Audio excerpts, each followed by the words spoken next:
true success isn't primarily defined by your inherited wealth, your Ivy League degrees, or even, physical attractiveness. Which is what most people would assume. Exactly. Instead, it's defined by a highly refined, skillful way of dealing with your fellow human beings. Okay, let's unpack that. So the core premise here, Huh? we're analyzing this comprehensive guide that breaks down the mechanics of charisma and personal influence into 92 concrete, learnable little tricks. And this isn't just that fluffy self-help stuff. No, not at all. The mission here is to move way beyond the simple, maybe even simplistic advice we all grew up on.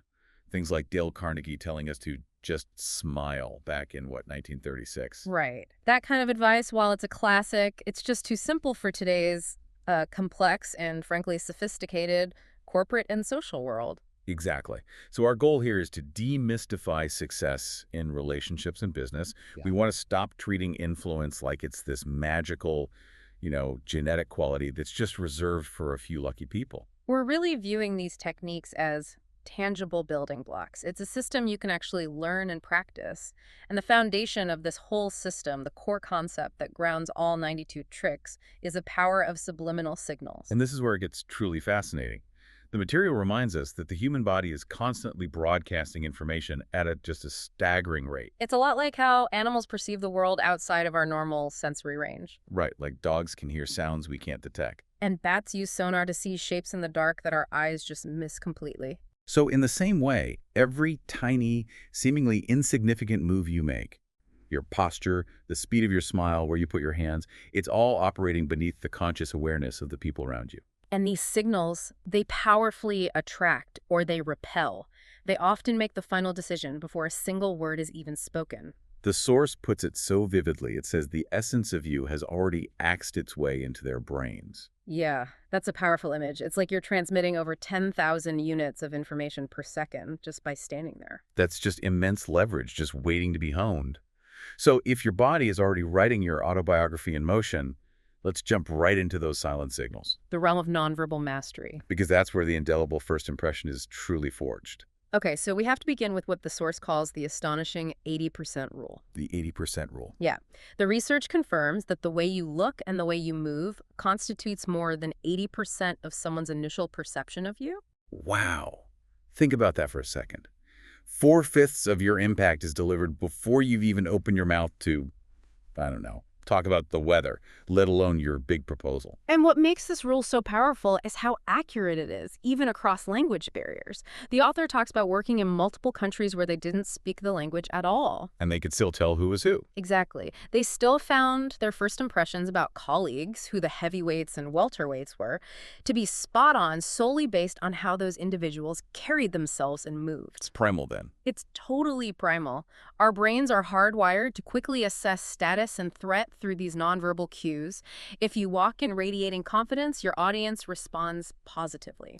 But if you enter radiating tension or timidity, They instinctively recoil. So mastering the nonverbal means you control the message your body sends in those first crucial seconds. okay, so let's start with a foundational technique that really upgrades that old, simple advice to smile. We're calling it Technique 1, the flooding smile. Right, because we've already established that the quick, instant smile, the one popularized in the early 20th century, is often seen as, well, insincere or even desperate by today's more cynical, media-savvy audience. The quick grin just doesn't have any potency. None. When someone flashes an immediate wide smile, the viewer often subconsciously thinks, okay, that smile's not for me. They smile like that for everyone. Or maybe they're just nervous. It carries no genuine weight. So to gain credibility in a high-stakes setting, the smile has to appear like it's generated just for the recipient. Exclusively for them.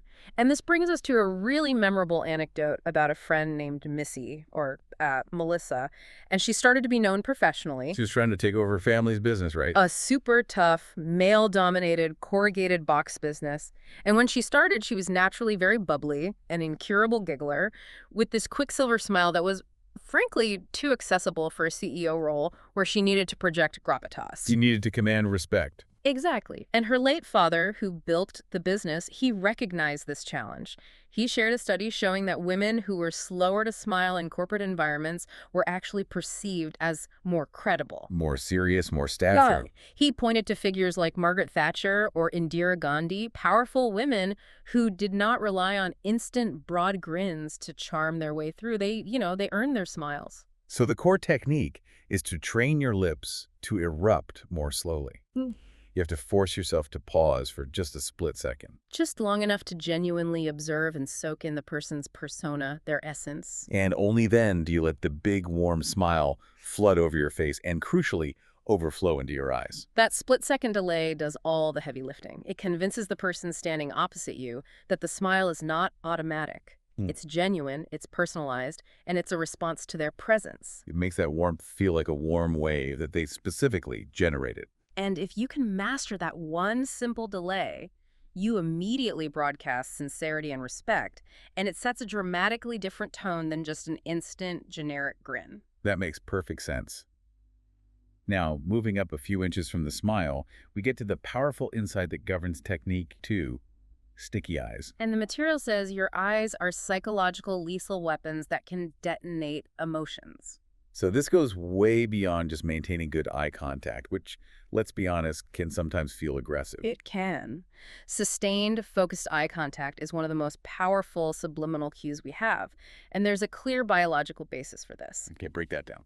When you look intently and warmly at someone, it triggers the release of an adrenaline-like substance in their body. It literally increases their heart rate. It's the same physical reaction people have when they start to feel deeply attracted or involved with someone. You are literally making them feel something intense, whether they realize why or not. The material drives this home with a really fascinating story about a speaker in a large seminar. This speaker was just so inspired during his presentation because one particular woman in the audience never took her eyes off his face. Yeah, she seemed intensely fascinated, just hanging on every single word. It gave him this palpable inspiration throughout his whole talk. The twist came afterward. The twist, yeah. The woman was hearing impaired.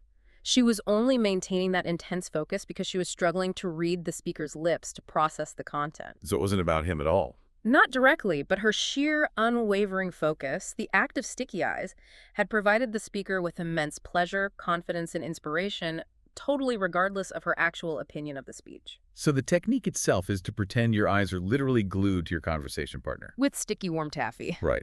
And you don't break that contact immediately. Even after they finish speaking and it's your turn, you hold the gaze for a moment longer. You're soaking in their final point.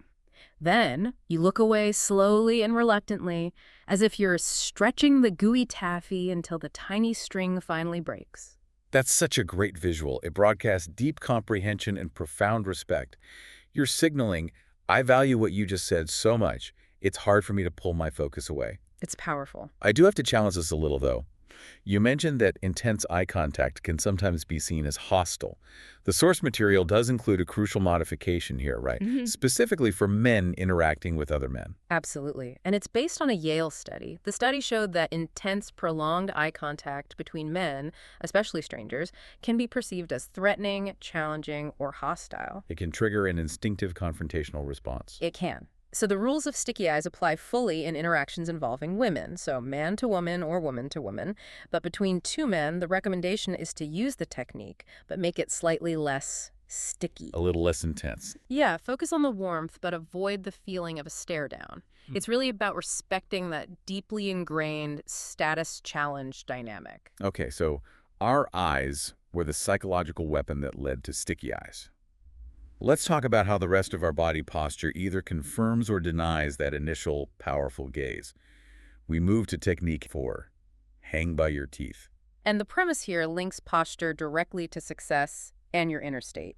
It's simple physics and psychology. When true happiness hits you, when you feel like a winner or you get good news, your head automatically jerks up, your shoulders go back, your chest expands. And conversely, slouching signals timidity, low self-esteem, or a lack of stature. If you look like a ragged writer, people instinctively treat you as one. So we need a technique that's more persuasive, more memorable than just your mom telling you to stand up straight. Definitely. The source provides this unforgettable visualization based on the analogy of the great Walendas, The high-wire acrobats. the 7-person human pyramid acrobats who performed these death-defying feats without a net. Their perfect alignment head high, shoulders back, effortless balance that defined pride and professional success. So what's the visualization? Okay, it's a visualization exercise you have to integrate into your daily routine. Before walking through any doorway, at the office, at home, entering a meeting, you visualize a tough leather iron jaw bit Okay. hanging by a cable from the frame swinging just above your head. As you pass through that doorway, you chomp on that imaginary dental grip. That mental action of biting down forces your head back. It pulls your cheeks into a slight winning smile. And it lifts your entire body into perfect alignment, head high, torso stretched out of your hips, shoulders pulled back. But the key is the mental rehearsal. The instruction is to do this 60 times a day. 60 times. That's the average number of doorways a typical person passes through. And if you do this exercise 60 times a day, every day, it stops being a conscious action. It becomes an ingrained weeing habit. You are training your musculoskeletal system to associate entering a new space with status, pride, and confidence, no matter how nervous you might actually feel inside. So finally, for controlling that indelible first impression, we have to address the management of those small, involuntary movements that betray us. This technique 7, limit the fidget. And the stakes here are incredibly high, especially when you're dealing with trained observers. Like in a courtroom. Exactly. Trial lawyers scrutinize every tiny twitch, every hand position, every eye break during jury selection, or voir dire. They know nonverbal cues are often more reliable than what someone actually says. And the source notes that lawyers often choose women for this twitch-and-turn spying role because, traditionally, they are sharper observers of subtle body language. Which is interesting. And the psychological insight here is the polygraph parallel. A polygraph doesn't detect lies. Right, it detects emotional arousal. Exactly. Changes in heart rate, sweating, breathing patterns, and fidgeting, shifting your weight, rubbing your neck, touching your face. That's the visible manifestation of that internal arousal. So even if you're not lying, but you're intimidated by a big client or you're nervous about presenting, that subtle shift in your weight or that hand running through your hair tells the observer that something about this moment is making you emotionally aroused. And they interpret that arousal subconsciously as risk, or worse, as shiftiness. You're telling them you aren't comfortable or secure in what you're saying. The infamous example cited is the 1960 televised presidential debate between Nixon and Kennedy. Oh, yeah, classic. Pundits speculate that Nixon's visual presentation, his lack of makeup under the hot lights, his visible 5 o'clock shadow, his constant fidgeting and mopping his brow, it all created a subliminal impression of stress and a lack of confidence. He appeared shiftless, purely based on his visual signals of nervous arousal, and it arguably cost him the election. So the technique is simple, but it requires a lot of discipline. When communication really counts, you consciously squelch all extraneous movement. If you have an itch, you suffer it. If you feel a tingle, you endure it. Keep your hands away from your face and neck. Appearing shiftless undermines your credibility completely, no matter how confident your words are. You have to control the visible symptoms of internal stress. That's a really powerful foundation. The hardware of communication is now mastered. So now that we've secured the silent signals, we can move to the software, breaking the ice and engaging their minds. Okay, so transitioning to dialogue and initial conversation, we have to acknowledge the pervasive fear of small talk. It's real. The source material notes that small talk triggers a form of stage fright, the same fear that grips top performers like Pablo Casals or Carly Simon before they take the stage. And there's this fascinating correlation. Ironically, the brighter the individual, including high-level executives, the more they often detest what the book calls less than prodigious prater. Their brains are in overdrive, fighting off shyness, frantically sizing up the situation, calculating the relational gain they can achieve. And all that overanalysis just leads to awkwardness and conversational paralysis. So to combat this internal cognitive overload, we need a mental cheat code.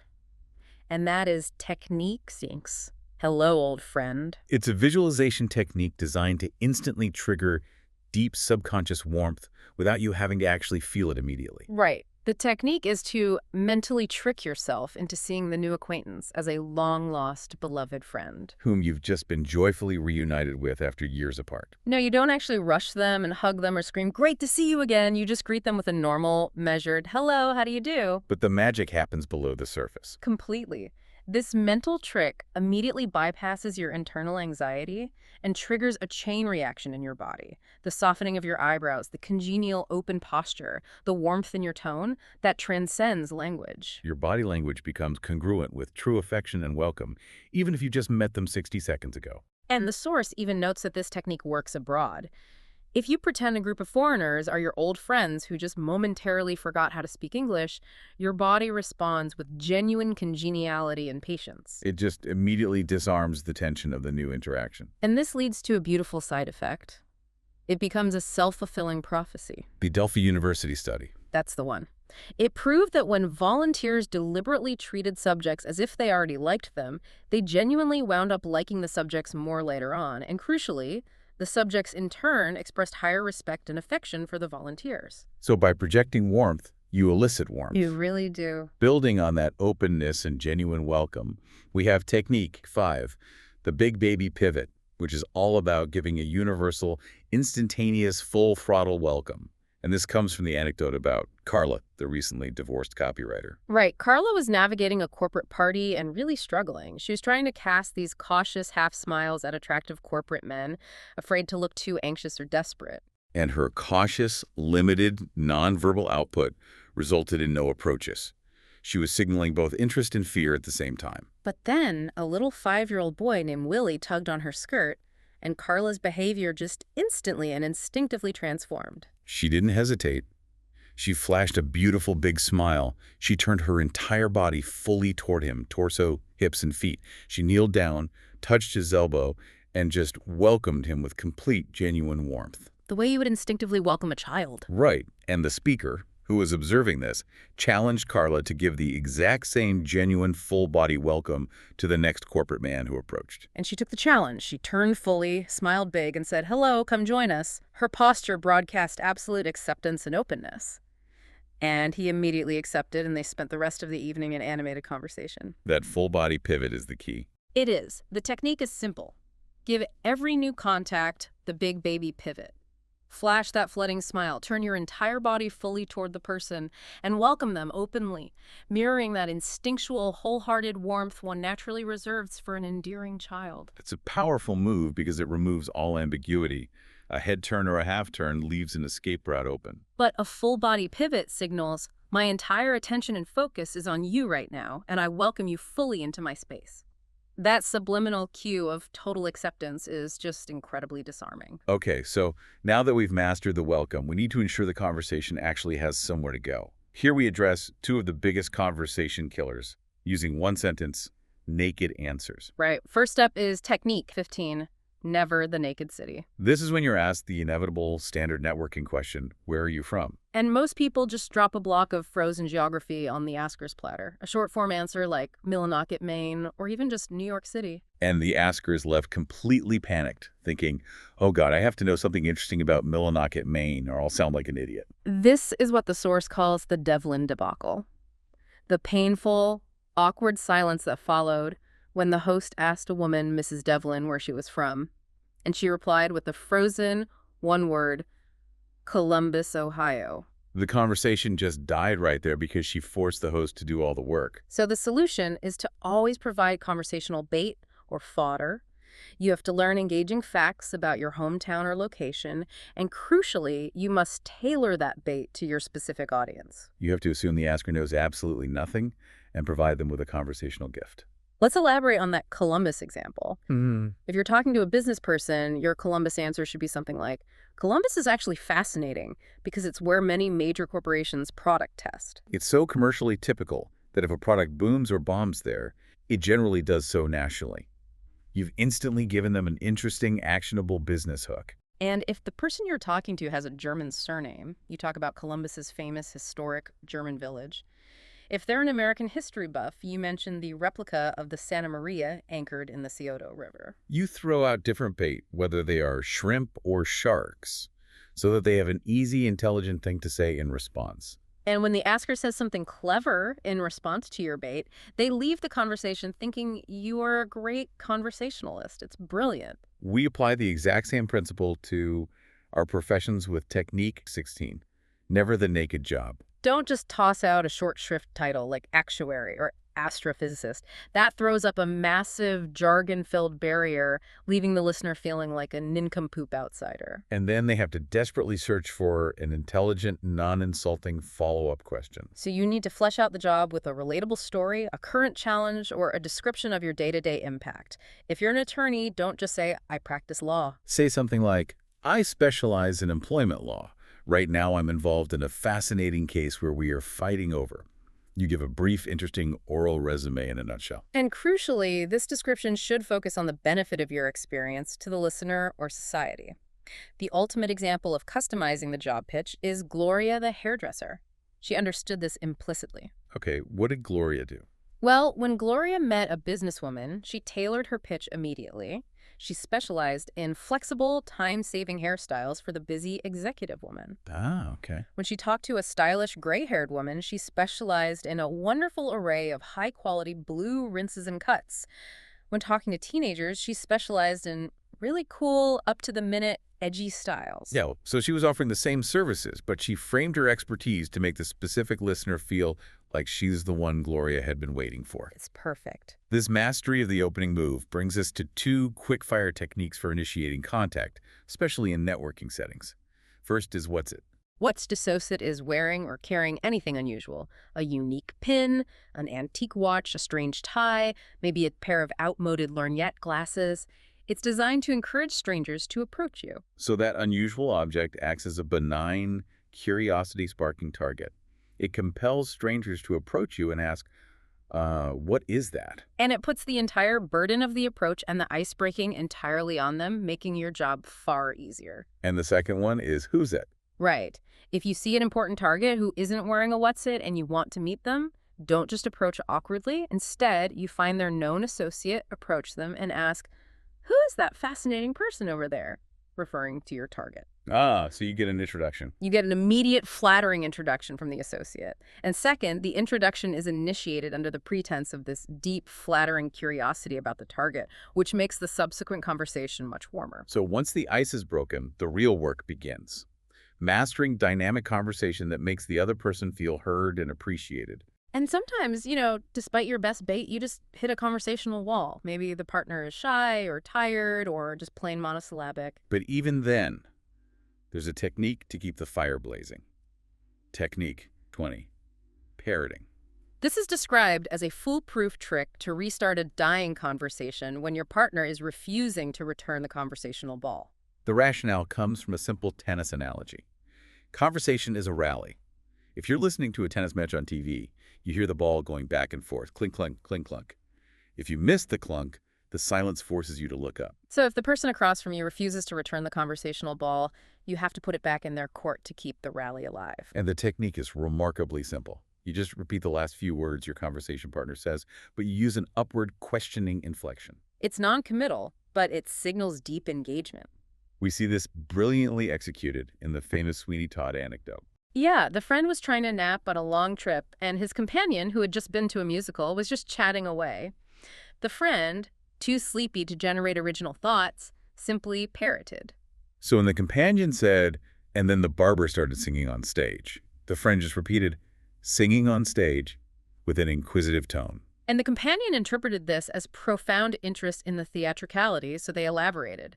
The friend continued parroting phrases like, great show, or bizarre story. And the companion was so pleasantly surprised by the perceived interest that they kept talking for a solid 45 minutes. They detailed the plot, even sang parts of the musical. All the friend had to do was parrot a few phrases. The power of parroting is that the listener feels you are hanging on their every word. It compels them to elaborate because you've created a conversational opening that they're psychologically bound to fill. It allows you to relax and just listen while appearing to be an incredibly engaged communicator. Before you resort to parroting, however, you have to be an extremely active listener.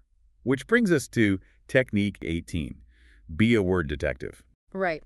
The underlying principle here is that people subconsciously crave to talk about the things they mention, especially if the reference is unusual, an anomaly, or a digression from the main topic. We return to the anecdote of Mrs. Otis, the notoriously cantankerous woman. Yes.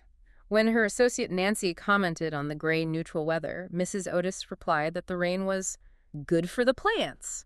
A little cat would have ignored that and moved the conversation back to the weather. But the word detective, recognizing the anomaly, jumped on it. That seemingly throwaway comment was the clue that Mrs. Otis wanted to talk about plants and her life outside of work. As it turned out, her passion for gardening and her marriage to a professional gardener. So you have to enthusiastically pick up on any unusual reference, even if you share no passion for the subject yourself. If someone mentions playing squash, you jump on it as if it's the most exciting thing you've heard all day, asking about the rules or the gear. By picking up on these clues, you immediately get into a conversation the stranger thrills to because they get to talk about their real passion. Not the superficial topic you were previously stuck on. Exactly. So moving to how we structure our language for maximum impact, we have Technique 28, calm communication. And the core principle is universal. The human brain instantly, instinctively, and unfailingly translates everything it hears into, how does that affect me? It always processes information in I'm terms first. So to bypass that self-focus, grab attention, and get a positive response, you should start every appropriate sentence with the word you. This directly pushes the listener's pride button by subtly challenging their competence or appealing to their status. Think back to the host's experience when he was hopelessly lost in San Francisco. When he asked strangers, "I can't find the Golden Gate Bridge," people just shrugged. Their internal response was, that sounds like your problem, not mine. But when the question was rephrased, "Excuse me, could you tell me where the Golden Gate Bridge is?" they immediately stopped, looked up, and gave explicit instructions. By phrasing it as a challenge. Are you capable of providing me this information? You appeal to their pride, their competence, and their desire to be seen as helpful and knowledgeable. This contrast between the self-focus of a little cat and the external focus of a big cat is stark.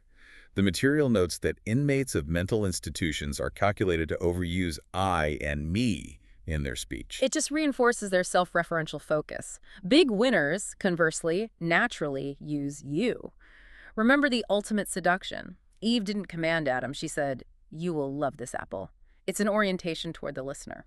Now we address the language of sophistication. Technique 30. Don't touch a cliché with a 10-foot pole. Successful people are listening for the depth of your thinking, and nothing signals a lack of originality faster than a trite, overworn phrase. Big winners silently groan when they hear phrases like tired as a dog, cute as a button, or happy as a lark. Mouthing a common cliché around uncommonly successful people just brands you as uncommonly common.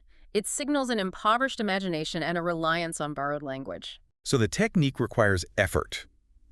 Big winners avoid the standard phrases and instead create their own clever, memorable descriptions. And these original turns of phrase become powerful conversational weapons because they are unique and they stick with the listener. We hear of a veterinarian who made national headlines, not just for a successful surgery on a rooster's feet, but for the originality of his description.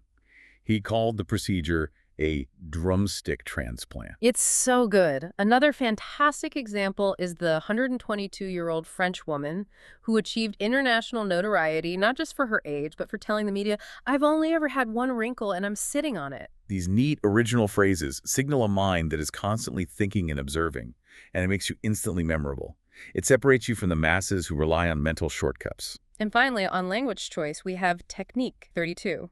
Call a spade a spade. This technique helps distinguish big cats from little cats by analyzing their level of comfort with direct language. Little cats hide behind euphemisms. Right, substituting words like bathroom tissue for toilet paper, or using wealthy instead of the more direct and powerful rich. This use of substitute words signals an inherent nervousness. A feeling that they are in polite company and must use nice words to appear appropriate. But big cats are direct. They use real words and speak the king's English without hesitation. They project confidence by being anatomically and verbally correct. If they mean breasts, they say breasts. They reserve knockers for decorative structures on a front door. Exactly. This directness projects profound confidence and maturity. Big cats call things what they are without resorting to unnecessary substitutions, and that projects stature. It signals they're a serious individual who doesn't waste time on linguistic niceties. And this is often paired with avoiding technique 33, trash the teasing. Which says that joking at someone else's expense is a dead giveaway of a little cat, and it risks irreversible communications fumbles with big players. That truly sets the stage for dynamic, engaging, and sophisticated conversation. Next, we move into the highly strategic realm of preparation and successful networking. All right, this section addresses a critical anxiety. The fear of being speechless or inadequate when you're surrounded by experts, artists, scuba divers, physicists, all speaking their own intimidating gobbledygook. The solution is technique 38, scramble therapy. And the rationale is brilliant. You don't need to become an expert. A single, focused exposure to a foreign topic gives you 80% of the necessary conversational value. So the technique instructs you to, once a month, scramble your life by doing something totally out of your experience. Go birdwatching, attend an obscure university lecture, or try one day of scuba diving. Just that single exposure provides the insider lingo and the necessary contextual questions. For instance, a novice might ask a diver about sunken ships or coral. But after one scramble therapy session, you would know to ask about wrecks or roofs. You would never ask a seasoned diver if they are afraid of sharks. Instead, you sound knowledgeable enough to ask if they prefer night diving or deep saturation. You've instantly elevated yourself from a layperson to someone who speaks the professional language. And we combine this fluency with technique 40, bearing their hot button.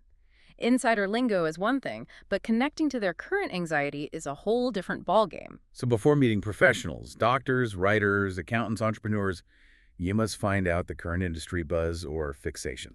The material shares the story of a doctor named John, whose panic-stricken Japanese wife was told not just to ask his colleagues about their specialty, but to ask about their relationship with the hospital administration or how the current medical liability environment is affecting you. Ah, the hot buttons. These are the core issues the rest of the world knows little about, but which consume the professional's day-to-day thinking.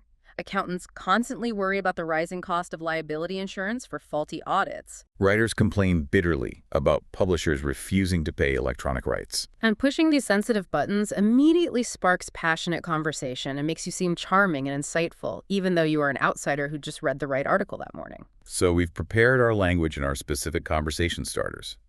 Now we tackle the physical strategy of maximizing presence in a social setting, what is known as working the room. And it's structured around the 6-point party checklist. The first 2 points govern preparation and timing. Step 1 is who. Serious networkers call the host to get the guest list and decide who they must meet. For business, social, or romance reasons, they prioritize their targets before they even step through the door. Step 2 is when. They calculate arrival and departure times strategically. VIPs always arrive early to meet other heavy hitters and maximize efficiency before the room gets clogged with party regulars. They never linger. Once the agenda is accomplished, they plan their departure, but they always keep the exit schedule open in case a vital connection warrants a longer stay. It signals that their time is valuable and managed. Okay, step 3 is what? This is where technique 71, munching or mingling, comes in. Politicians and big cats never hold food or drink while working a room. Why is that? Any object, a plate of hors d'oeuvre, a wine glass, a half-eaten napkin, except for your own belt buckle, acts as a brick wall between you and a potential contact. It subconsciously discourages approaches. It makes handshakes awkward, prevents you from using open body language. And it signals a primary preoccupation with consumption rather than interaction. They eat before they come, choosing to mingle instead. Step 4 is where. The ideal location is key. This starts with technique 72, rubberneck the room. When you enter, you stop dramatically in the doorway and slowly survey the situation. This creates a moment of high visibility. Then you position yourself near the doorway or in a natural clearing where everyone must eventually pass or notice you. Visibility is paramount. And this positioning is paired with open, inviting body language, which is technique 74, come hither hands. Right. Shy or nervous people instinctively fold their arms, clutch their purse, or keep their hands in their pockets. Big cats stand in an open, relaxed position, arms uncrossed, legs slightly separated. And our wrists and palms are incredibly expressive, signaling vulnerability and acceptance. Palms up signal acceptance and openness. Women instinctively use the wrist flash, a quick gesture that exposes the inner wrist when excited by a man, which sends a subconscious jolt of intimacy. Open hands, palms up, signals, I am receptive and trustworthy. And finally, step 6 is why, which means follow up. The true contact cement. And this requires technique. 76, the business card dossier. The technique requires immediate action. The moment you move away from a successful contact at a party, you write notes on the back of their business card. Their favorite drink, their hometown, a joke they told, a specific high school honor. Do not trust your memory. Capture the minutia. Because these details are crucial for technique. 75, tracking. You use these minutiae later in conversation, weeks or months down the line, referring to them as if their small detail was a major world news story. For example, how was that Szechuan restaurant we spoke about? Did you ever get that antique clock fixed? This action confirms the deep conviction of the other person that they are a memorable star around whom the world revolves. It makes them feel profoundly known and appreciated. And this tracking and immediate recall creates a powerful, lasting sense of intimacy far exceeding the value of the initial interaction. All of these techniques, though, are governed by the most critical law of the corporate and social jungle. The great scorecard in the sky, technique 92. This is the overarching invisible law of reciprocity, status, and deference. So any two people in an interaction have an invisible scorecard hovering above their heads, and the score continually fluctuates based on favors, status, and perceived benefit. And the cardinal rule of the social game is that the player with the lower score must always show deference to the player with the higher score. The penalty for ignoring the scorecard is immediate and severe, being thrown out of the game permanently. And we have two perfect anecdotes illustrating this failure to calculate deference. The first is Laura, the milkshake entrepreneur, who was trying to pitch her product to Fred, the supermarket czar. So the scorecard here was Fred everything, Laura nothing. Exactly. Fred had generously invited her to send him samples. The conversation was moving well until Laura completely disregarded Fred's status and time by grilling him about dinky logistics. She complained her pen was out of ink, asked if he had a scrap of paper, and then the kiss of death. She asked, "Does FedEx have refrigerated trucks?" That last question was unforgivable. Completely. Fred is the czar. Asking him about the specifics of refrigerated FedEx logistics forced him to descend into a lower status logistical mindset, wasting his extremely valuable high-status time. Laura's insensitivity to his time and her expectation that the czar should worry about such minutiae nixed the deal instantly. Fred's subconscious thought was, if this woman is so insensitive about my time now, what will she be like when we are actually in business? The second anecdote is even more bafflingly ignorant of the scorecard. Charles, who stood up the host for a dinner date. Yes. The next day, Charles called with a flimsy, self-centered excuse, and then without any apology or offer of restitution, he asked, "When can we reschedule at your house?" He was completely unaware that by standing up the host, he had severely lowered his own score. He needed to apologize profusely and offer to even the score first, maybe by treating the host to dinner at a much finer, more expensive restaurant. His request to reschedule at the host's house, imposing on the host's space after already wasting their time, showed he was profoundly ignorant of the social debt he owed. And the answer the host gave was, never, Charlie. Big winners always conduct a quick calculation before every move. Who has the most to benefit? What demands deference? And what can I do to even the score? And if they are the one with the higher score, they strategically let the person savor the favor and the connection before making them pay the piper, ensuring the debt is clear but not overwhelming. And this leads us perfectly into the final section, the delicate art of praise and deference, because navigating the scorecard requires us to deliver status signals without appearing sycophantic. Unskilled compliments are instantly viewed as apple polishing and completely wreck trust. So the solution to overcoming the listener's automatic suspicion of flattery is technique 51, grapevine glory. The psychological rationale here is powerful. A compliment heard directly is never as exciting, genuine, or impactful as one that's overheard. Praise delivered through the grapevine entirely escapes the suspicion of brown-nosing. So the technique requires an intermediary. Instead of telling Jane Smith directly that she's brilliant, you tell her close associate, Diane Doe, that Jane is dynamic, the sharpest person in the department, and will someday run the entire company. And you make sure Diane is someone who loves to chat. You do. Diane then becomes the carrier pigeon, delivering the compliment secondhand and third party. This makes the praise far more delectable and credible, leaving Jane with the happy fantasy that you are not only sincere, but are actively telling the entire world about her greatness. Her high status. Exactly.